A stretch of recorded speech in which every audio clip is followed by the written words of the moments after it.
series of Mythbusters, There's so many things that could go wrong right now. the team is taking it to the test track If I knew what was going to happen, we wouldn't be doing the test. to tackle everything from fuel economy Your results may differ. to stunts Get out, get out, get out! and speed. Let's drive! Wow! They're throwing it in reverse, slamming the brakes, and driving downright dangerously I'm gone in a puff of smoke. so you don't have to. Get ready to uncover the truth about automotive legends and myths. Buckle up for Motor MythBusters Test Track. In this program, the team is shifting That's the exhaust. to reverse. Dude, this is so much fun! First up, Bye, cop. Adam and Jamie attempt a Hollywood stunt driving classic, Yeah! the rearward getaway. Oh, fruit stand! Grant, Carrie, and Tori Wear your seatbelt. Yeah. Absolutely wear your seatbelt. test whether it's safer to drive on icy roads Where's the corpses back there? backwards. And then a retro race car goes head to toe This is awesome! with itself We're going to see which one's more aerodynamically efficient. for the wackiest race-off in Mythbusters history. That right there is Rush.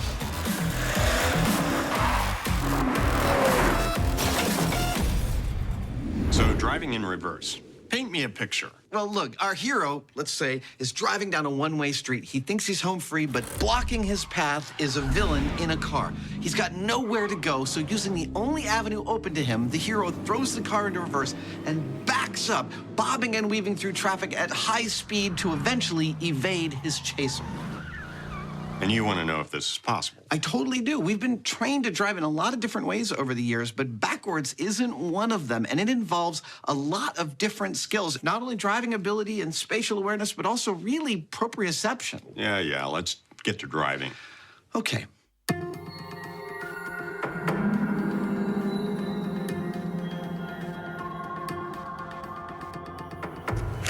Beautiful day. Wide open, empty runway. The conditions are perfect. Oh, wait. We need a car.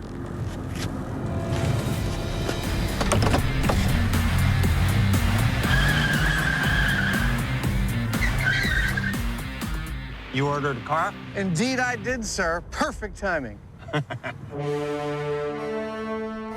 And they've marked out the perfect test track. And that's a quarter mile. Before they attempt any twists or turns, the guys first want to know if cars can even reverse Hollywood fast in real life on the straightaway. We've set up a course that's measured, and we're going to test out these cars, see how fast they go in forward, and compare that to how fast they go in reverse.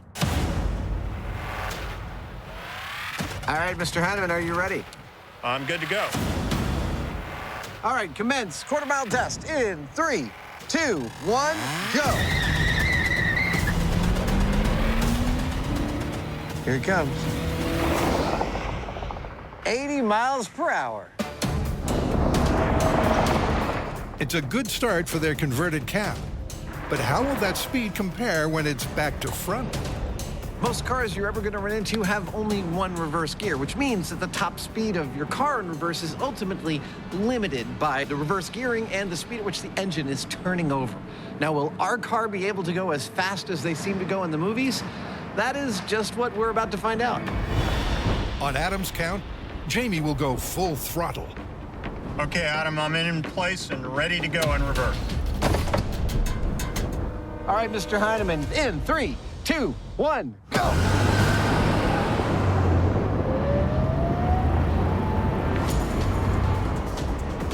$49.50, 52, 53.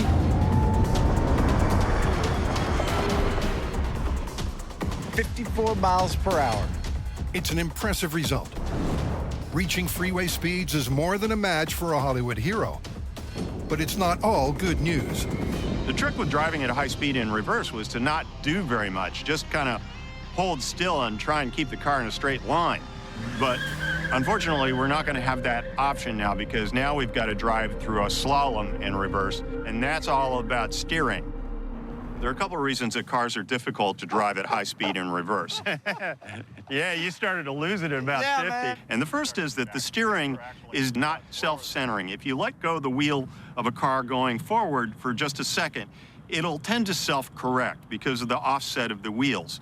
If you're going in reverse, it does the opposite. If you let go of that wheel, they're going to go hard to the side, and you're going to do a 180, and that's dangerous. And correct a little too much, you're going to lose it. The other thing is all about perspective. When you're going forwards with your head in a line with the steering wheel, driving's really intuitive. But in reverse, you're either looking into the mirror or over your shoulder, meaning your brain's having to make complex decisions from a viewpoint that it's just not used to. And so when things go wrong, you're gonna flip the car or something bad. Given their struggles on the straightaway, today's test looks terrifying. This is what we call the diving in at the deep end test. We've got a course that's full of the kind of challenges a Hollywood hero has to face, and we're gonna see if we can reverse through it at high speeds without crashing. This is why we have insurance. It's a course that a movie maestro would finish in a flash. But how will the Mythbusters manage? All right, first run in 3, 2, 1, go. Adam's off. And from the outset, he's ignoring the mirrors. Whoa! Oh, there goes a cone. And going with the over-the-shoulder technique.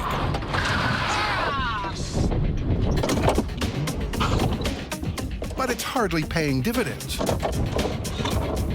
Because not only does poor steering cripple his cone count,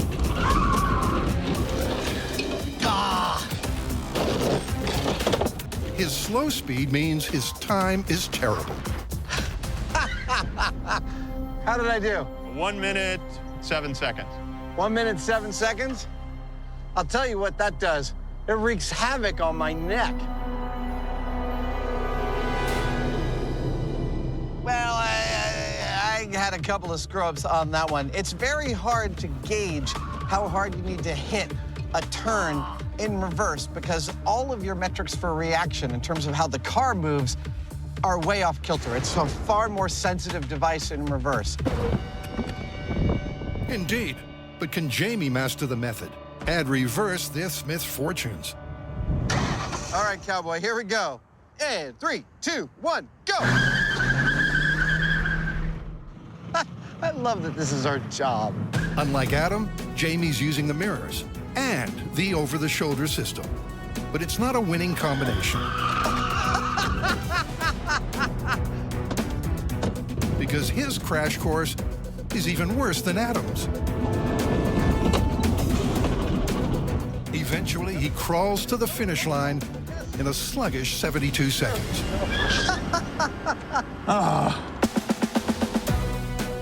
Which is not good news for the myth. Okay, you win. So they've called in some professional help. If we're gonna get really good at this, we're gonna need to get trained by an expert. Luckily, we have an expert in reverse tactical driving right here. Hello, sir. Hello. Brian Fraser is a trainer at the Emergency Vehicle Operations course here in California. All right, Brian, where do we start? We're gonna put barrel here, 2 barrels here, one on each side of the car. All right. Brian's first job is to ignore the current course. Right there is good. Good ending point. This is why we can't have nice things. And set up something way more straightforward. All right. That's the course. Now what do we do? Drive it. Okay, let's go. Because the technique he's going to teach is surprisingly simple. So I'm gonna change my seating position now a little bit. Okay. I'm gonna prop myself up, loosen my seatbelt, turn yourself as far as you can around, get your body almost in the center of the car. Okay. I'm gonna steer the car now with one hand, but this hand will never leave the steering wheel. You're not gonna let the steering wheel shift in your hand to lock. You're palming the wheel the entire time. I see. Okay, cool. And believe it or not, that's apparently all there is to it. 3, 2, 1, go. by shifting his body to the center of the car. Wow. And keeping one hand on the wheel at all times. Wow, I can't believe how fast you're able to do this. Brian speeds through the course at an impressive 41 miles an hour. That is amazing. So Brian just showed me that something I thought was impossible is in fact totally possible. So I'm about to give that a shot. This is gonna be cool. Like Brian, Adam slides to the center to give a viewpoint that's easier to process. Oh, look at that. Okay, so, right, 3, 2, 1. And like Brian, he then nails the course. Oh, that's so cool. To check it wasn't just beginner's luck, he tries again and goes even faster. I gotta say, this is amazing. When we got here this morning, I thought Adam was gonna be training for 4, 5, maybe 6 hours. But it's not been like that at all. Instead, in just 20 minutes, he's gone from being pretty average to being pretty great. And it seems to be all down to the central head position, which seems to be letting Adam's brain process the direction to turn much more accurately. So we're gonna put him back on our original course to see how he does now. Should be interesting. It's the course the guys couldn't crack. So you ready to put what you learned into practice? I am. In fact, I can't wait to try this course now. 3, 2, 1, go. But will his 20 minutes of training let Adam turn it around? He's off to a good start. Turns are a lot smoother this time. He's looking really good. Yeah. Well, yeah, he's moving pretty quick. Coming in good. Yeah. Tell me how I did. 57.25. Boom! That was cool. It's close to an astounding result. With just 2 minor modifications, Yeah. Adams bettered his best by over 15%. All right. Guess it's time to bring on the next event. Yep, it's time for some real-life movie mayhem. So they've repoed to a suburban test track. I'm here in an abandoned neighborhood in Marina, California, where my crew has set up a course, and I'm just supposed to drive as fast as I can in reverse. I'm actually pretty curious how this is going to turn out. This test track is a half a mile of twists and turns. But it's got a whole lot more besides. As the guys have put the movie mayhem back into this myth. And that's not just the props. We're gonna put a little pressure on Adam because I'm gonna be in a cop car on his ass the whole way, with the sole exception that when he sees me and takes off, I'm gonna be outside my car. So he's gonna have just a little bit of a head start. Adam's goal, like the classic Hollywood hero, is to make it to the finish line before those pesky police. That is a cop. That's bad. But with reverse gear his only option, will he escape to victory? Here we go. Bye, cop. The chase is on. Here we go. Getting the heck out of here. And by the time Jamie's got going, Adam's already out of sight. Make a right-hand turn here. Don't let go of that wheel. By shifting to the central position, he's able to navigate with skill. Whoa! Flaming car! Dude! Oh, man!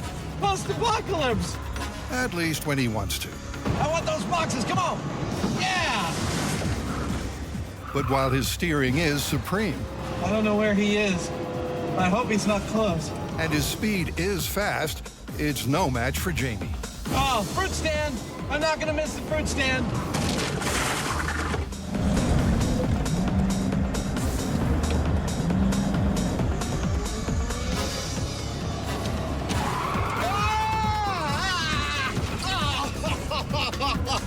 Adam may be down, but he's not out, as he reverses back uphill. Ah! I'm going still! A strategy that the Heineman then copies. With both drivers now revving in reverse, it's a case of who's gonna blink first.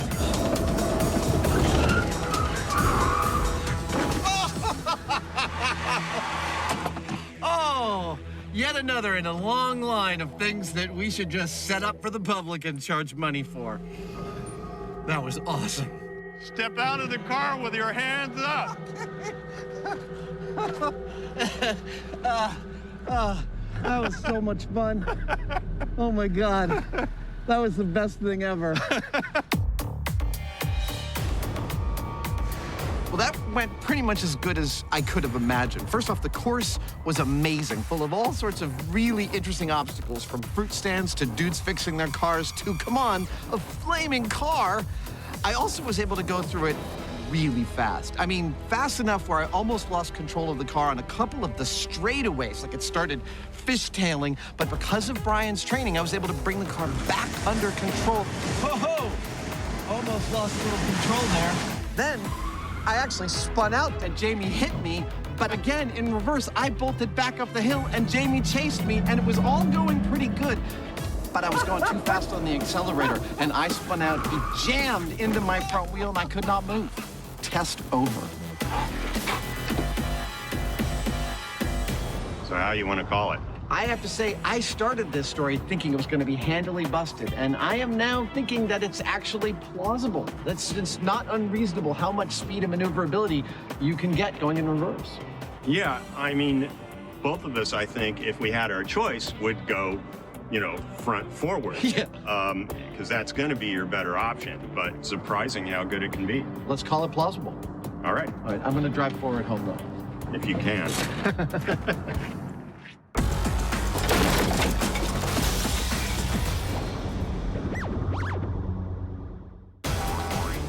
While Adam and Jamie head back to the shop to reverse engineer their next myth, Grant, Tori, and Carrie are backing up with one of their own. The idea is that it's better to drive in reverse on ice than to drive forward. Backwards. Yeah, does that sound crazy? It's absolutely crazy. Actually, sounds like a lot of fun to test to me. Let's do it! The teeth-chattering test track for this one is an unused section of the South Lake Tahoe Airport. It's the California Highway Patrol's driver training site. A snowplow compacts the thick layer of snow into ice. Look how slippery that is. What? Whoop, whoop. And carves out a course for the cars to follow. Is anybody else having snowplow nightmares? Finally, the team lays out traffic cones around the entire perimeter. And they're set to put the driving on ice backwards myth to the test. Track's all set up. We have all our cones down. This is a very real-life situation. We have snow, we have slush, we have ice.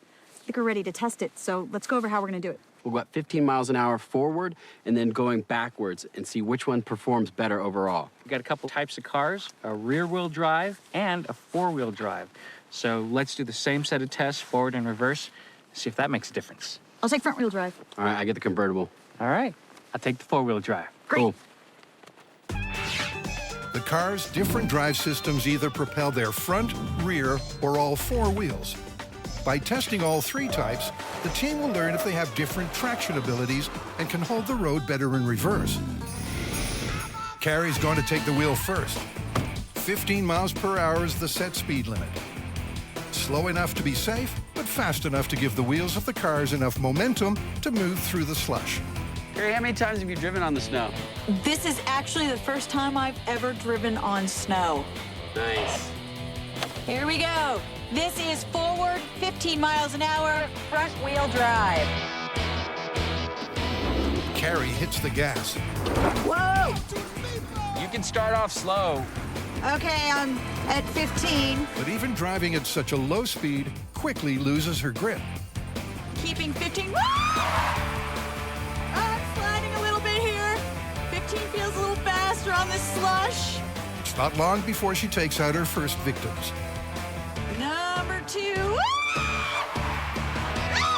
And then she just can't seem to get back on track. You went off the track. Get back on the track. Go between the cones, Carrie! Oh my God.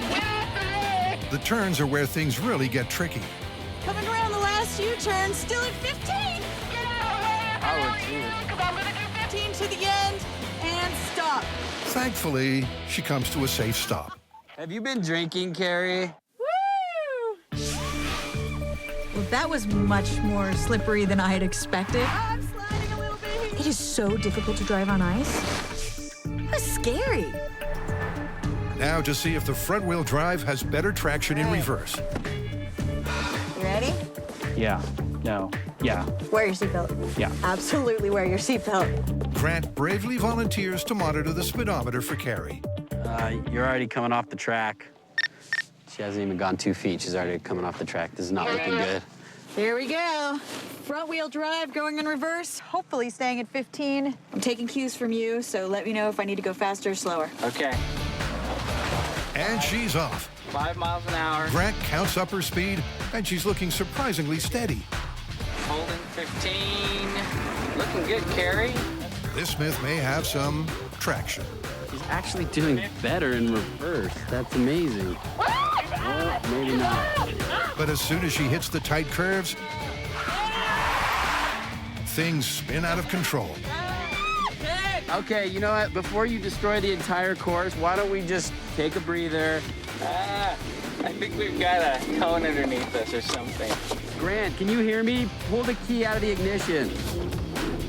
Oblivious to Tori's pleas, Carrie's trip goes from bad to worse real quick.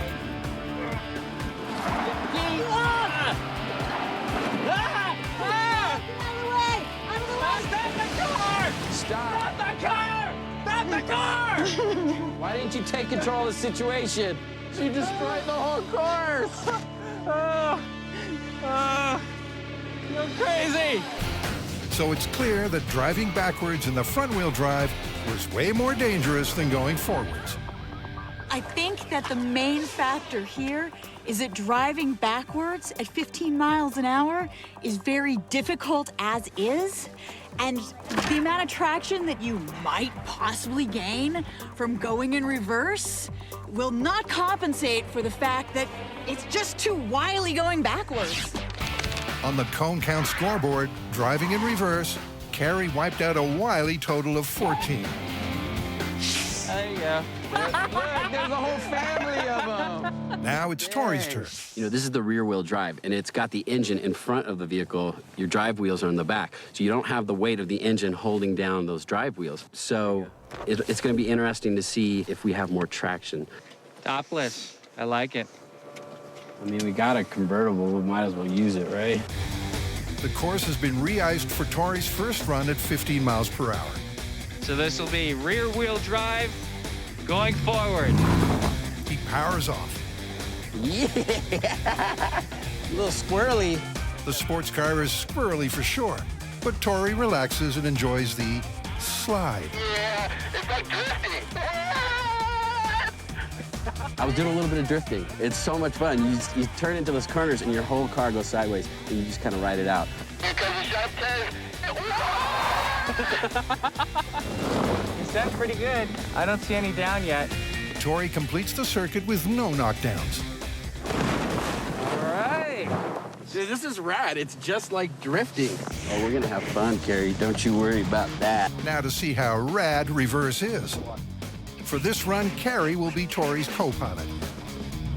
Okay, a little faster. But as soon as he gets to the first turn, the cone carnage begins. Oh, one! Keep going, 15, and... It's lucky one of our courageous camera operators shooting on the course is light on his feet. And Tori squeals, squeals, squeals all the way home.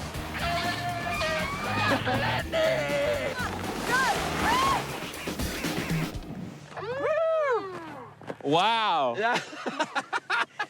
I would have to say it's pretty obvious going in reverse. Even though you might have more traction, you don't have any control of the vehicle. On the leaderboard now, Tori's reverse cone count is 12, just 2 less than Carrie. Now it's Grant's turn to take the wheel. His vehicle is a mighty 4-wheel drive. You've got the benefit of having all 4 wheels going through whatever it is you're trying to go over. And hopefully, you'll also get the benefit of traction. from those tires. This is four-wheel drive, 15 miles an hour, forward around track. Here we go. Into turn one, little sliding. But not bad. I'm feeling in total control. Grant's drive around the course is like a walk in the park. Little sliding right there. Last turn. Whoa, little slide. Still looking very good, very good. Grant didn't hit a single cone. Not bad. Yeah. Look good. Flip it around. All right. For his driving in reverse attempt, Tori will be Grant's speed monitor. I have full confidence in your driving capabilities. Good. That makes one of us. Hit it. You're at 10 miles an hour. Grant cruises up the straight and rounds the first bend riding high. You're looking good, you're looking good. He's doing well. Wow. Suddenly, the wow turns into...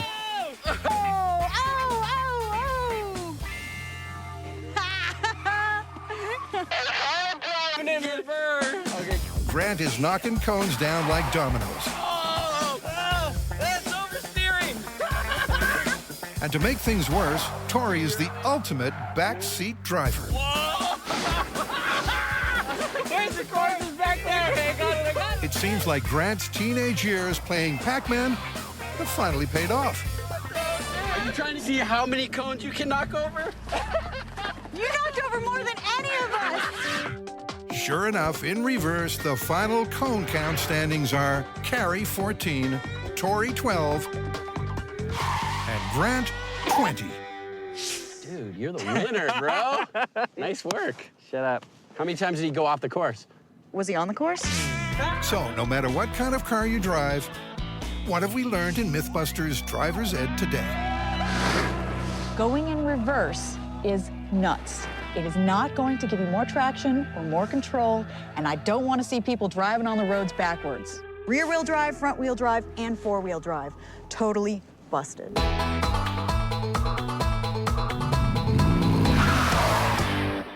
Next up, Adam and Jamie are going back to the drawing board. I've got one for you. Shoot. A friend of mine used to say about a specific make and model of sports car that it was in fact so poorly designed, it was more aerodynamically efficient going backwards than forwards. That's good. I thought you'd like that one. Car development today is a multi-million-dollar industry with aerodynamics at the forefront. But that's not always been the case. Because according to this myth, in the 1970s, some car designers put fashion before function. Crafting cars that sure look sleek may have actually been more aerodynamically efficient if the body was switched 180 degrees. So what kind of car are we talking about? That's an interesting question, actually, because this claim turns out to have been made by a whole host of automobiles from Europe, Asia, America over the last 40 years. But after extensively crunching the references we found on the internets, we have honed in on this as the most commonly cited culprit of this myth. Well, since this myth is all about aerodynamics, let's test it out in the wind tunnel first. That's exactly what I was thinking. Ultimately, this full-speed fable will come down to the most random race-off in history.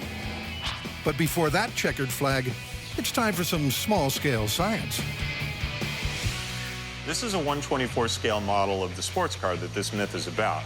Now, we're going to put it in this water channel back here and inject dye into the stream of water as it goes past the car. We'll put it in and look at it going forward, then we'll reverse the car and look at it going that way to see whether we can tell any difference. Expert engineer Kurt Long's the guy with the dye. Red dye coming in. But other than looking cool, what does it all mean? Well, while this car's shape may announce to the world that it slips through the wind and that it's aerodynamic, the water tunnel here tells a different story. See this big batch of red behind the car? That is a low-pressure zone creating a lot of drag on this car. It's not as aerodynamic as it looks. Will that change when we flip it around? Well, let's flip it around. Flipped 180 degrees, and the result is not exactly crystal clear. What do you think? I don't know. It doesn't look that much different, really. In fact, side by side, the dye pattern looks near identical. So the guys need to hit the test track with their full-scale sports car to test this back-to-front fable for real. And here's the plan. This myth is all about aerodynamic efficiency, specifically this car slipping through the air. The rule of thumb is that the easier it is for this car to slip through the air, the less energy it expends pushing against that air and the more fuel efficient it is. So we're gonna run our forward-facing car through 3 test metrics: a quarter-mile time trial, a 0 to 60 acceleration test, and a fuel efficiency test. When we've gathered all that data, we're gonna cut the body off, flip it around, drive that car through the same tests, and see if there really is any advantage to it going backwards as opposed to forwards. And, by the way, I'll be driving. What do you want to do first? Let's time me to the quarter mile. Okay. I'm standing right at the quarter mile from where Adam's at this moment.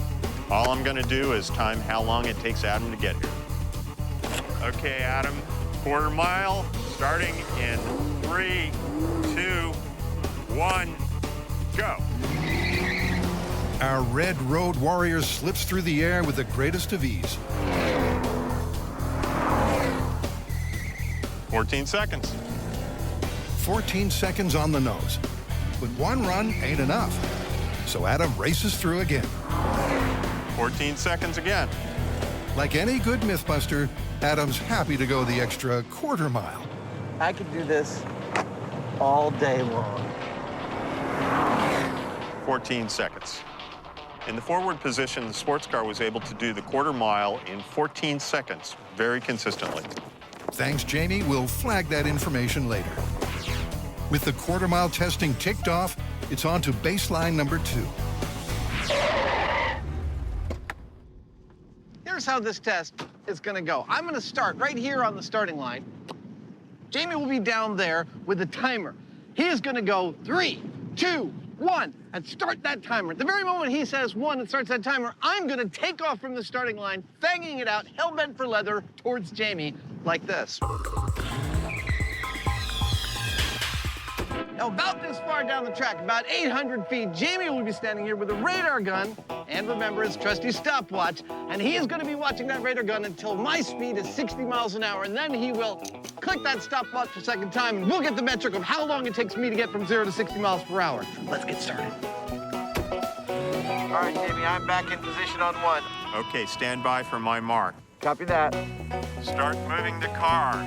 Here we go. In 3, 2, 1.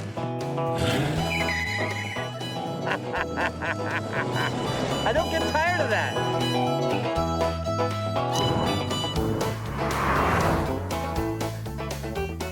Pretty quick. Looks to me like 8 seconds. And back we go to 1. I'm heading back to 1. Like the quarter-mile run, Adam's going to do the acceleration test 3 times. Go. And just like the quarter-mile run, the car is amazingly consistent. So what are the results? All 3 runs, 8 seconds. Excellent. With an 8-second average in the acceleration test, that just leaves fuel efficiency. The essence of this story is wind resistance. Now, how we're going to measure that during this next run is by determining how much fuel was used over a 1-mile course. How we're going to do that is really simple. We fitted the car with a removable fuel tank, and we're going to weigh the tank before and after the run. That's all there is to it. Where are we at? Okay, the start weight of the tank is 20.12 pounds. Fuel efficiency over 1 mile. Here we go. With the fuel cell in place, Adam does the first of 3 runs. Each run is a mile long at 50 miles per hour. The results? On that last run, Adam used 0.87 pounds of gasoline. All right, well, I'll go back to the start and let's do it again. Yeah. Away we go. The average fuel used over the 3 runs is 0.87 pounds. So what's next? Well, we got the data we came for. Let's go back to the shop and flip the car. Hop in. The next step in testing this story is to separate the body of the car from its chassis, flip it around, and reattach it so that the back end of the car is facing forward. Now, this is a pretty complicated task. Time to rip it and strip it for major automotive surgery. But with all these bits ripped out, won't the backwards car be lighter and therefore faster? I'll let Jamie handle this one. I know what you're thinking. Wait a second, you can't remove all that stuff because that'll skew the results. The car will be lighter. Well, yes and no. Yes, because it would skew the results if we didn't account for it. No, because we're going to account for it by putting sandbags or barbell weights in the car before we do our testing. Now to slice, dice, and desecrate one formerly cool car. After dozens of hours and hundreds of carefully made cuts, it is finally time to take this sports car, which looks like it's in one piece, but in fact it's in two, pull off the body, turn it around, and put it back down and see where we stand. How are we gonna do that? Well, we need some muscle. Muscle? Like an Egyptian. You guys ready? All right, on my count, 3, 2, 1, lift. Oh, look at that. Anybody having problems? Fans of these classic cars are probably having their first coronary right about now. Is there a wire there, Mike?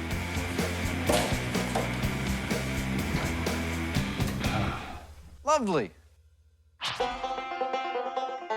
don't know, I like the car better this way. It's the ultimate convertible, eh? Yeah, this would be cool. This backwards beast is without doubt a world first, but it's far from an easy build. But in fact, it's mechanical maestro Mike Allen's most challenging project in 40 years. And unfortunately for him, failure is not an option. We are, in fact, about halfway there. There's still a lot that has to be excavated because you couldn't excavate too much. Every bit of these cars adds to every other bit of structure. If you cut out too much, the whole thing could just crumple like a couple potato chips in front of you. So we've got to take out structure to be able to fit it in its current orientation, and we also have to add structure to actually keep it having some structural integrity. Yeah, about halfway there. It's ready to lower. After 3 days of cutting, piecing, hammering, I think it's finally ready to lower down and stay on. Well, let's do it. Let's do it. Come on down. Tilting forward, coming down. It's good. Whoa! Hey! Nice! It's on. I'm confused. What exactly is this? This is awesome! I was afraid. Now I'm a little less afraid. Just one more touch, and this mechanical misfit is ready to hit the test track. It's time for the most surreal time trial in MythBusters history. Well, I know for all intents and purposes it looks like I'm sitting on the hood, but check this out. That's the exhaust. This falls into the category of tests in which I have no preconception and no idea what the result is going to be. And those are the best days. There's 3 tests today: 0 to 60, quarter-mile drag, and fuel efficiency. For an exhaustive analysis of the Frankenstein car's aerodynamics. Adam, let's start testing. I'm ready. Let's do it. Here we go. First up, 0 to 60. The forward-facing car did 0 to 60 in 8 seconds. For the myth to be true, the backwards mobile should hit 60 in less time.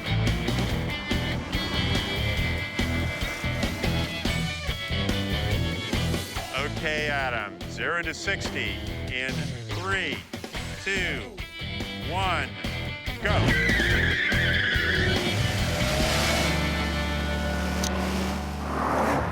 Nine seconds. That right there is rush. To get the hard data, Jamie and Adam run the tests 3 times. Not that Adam's complaining. Dude, this is so much fun!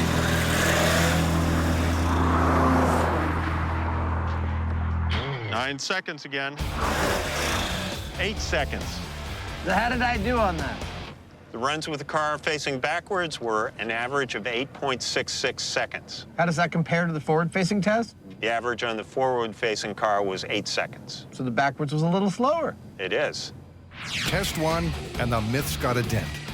Rather than being quicker than the forwards time, the backwards car took longer to hit 60. When we do the math, we find that our backwards-facing car was accelerating 7.5% more slowly than the normal car. Still too close to call. So bring on test number 2. Shall we go on to the quarter mile? Let's go on to the quarter mile. Front first, it did the quarter mile in 14 seconds. That's the time to trump. All right, Jamie, I am in position and ready to go. Okay, Adam, quarter mile in 3, 2, 1. Cramped up against the rear windscreen is not what you'd call an ideal driving position, but it is very Mythbusters. 17 seconds. Here we go.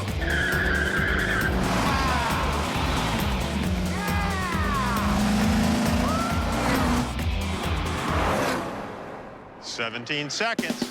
The same on run 2. And one more time. Well, kind of. A slight delay of the feathered variety. Why did the goose cross the runway? And the field is clear. Go.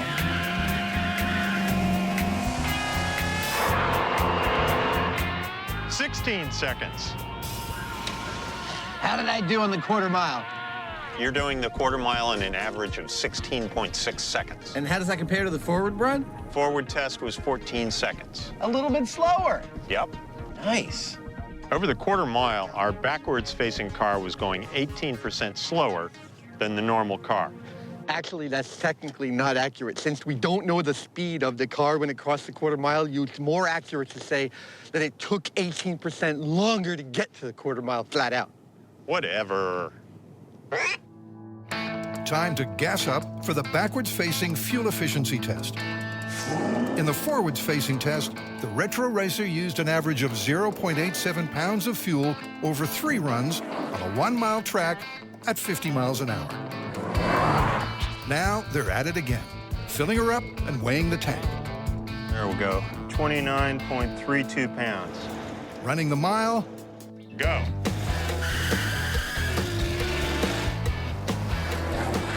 That is the most uncomfortable car ever. Then weighing the tank to see how much fuel was used.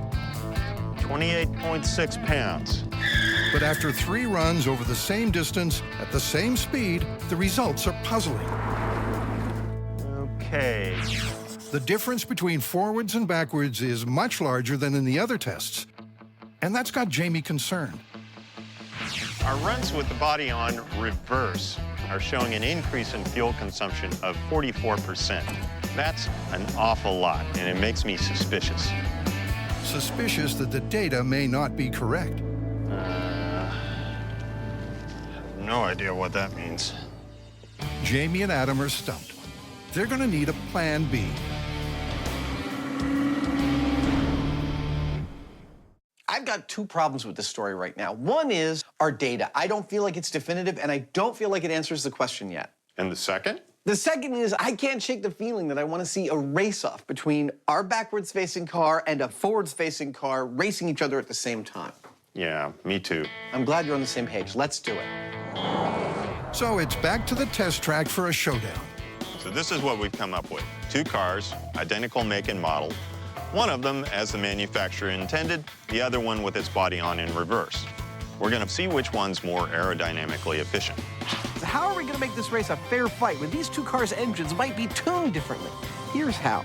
Starting from this starting line, when we hear the go signal, Jamie and I will both put our foot to the floor, pedal to the metal, and bang it out of here as fast as we can to this green flag. By the time Jamie and I get here, we want to be going neck and about 100 miles an hour. At that point in time, Mike will give us the signal, and we will throw both cars into neutral at the exact same second and drift the next quarter mile solely under the power of our own momentum, the only force acting against that momentum being the air around us. The first car, then, across this very finish line is, by definition, the more aerodynamically efficient of the 2. That's how we'll get our answer. So the 2 matching cars, which weigh exactly the same, are going to run nice and steady at 100 miles per hour. Then, at the green flag, they'll put the cars into neutral and let them drift on through to the finish. In the red car, the Baron of Backwards, Adam Savage. It's hot in here. And racing nose first in silver, Jamie High Speed Heineman. With guest gearhead Mike Allen, the man in command. I'm in position and ready to go. How do I think this is going to work? Well, we've done everything we can to level the playing field with these cars. It's all about wind resistance. Good luck, Jade. Reverse engineering, drift off. Gentlemen, start your engine. 3, 2, 1, go! 40, 60. The guys are now toe-to-toe at 100 miles an hour. Green flag approaching. And drift. Gear sticks in neutral.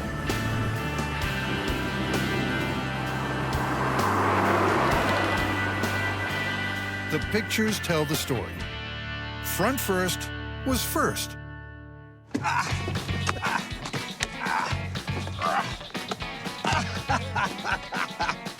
That is a result. That was. Awesome. This is shocking front-page science news. Apparently, the car designers knew what they were doing to begin with. Yep. And that means the myth is busted. Totally busted. Oh! And with that said, it's time to ride off into the sunset. Okay, Adam, let's try that again. And so concludes a downright backwards investigation. Confirming the vintage sports car runs with supreme slick and style. I could do this all day long. Thanks to the designer's forward thinking. Operating in reverse on icy roads is completely nuts. You're crazy. And if your only escape option is rearward, That was so much fun. it is possible to get away at the test track. Yeah!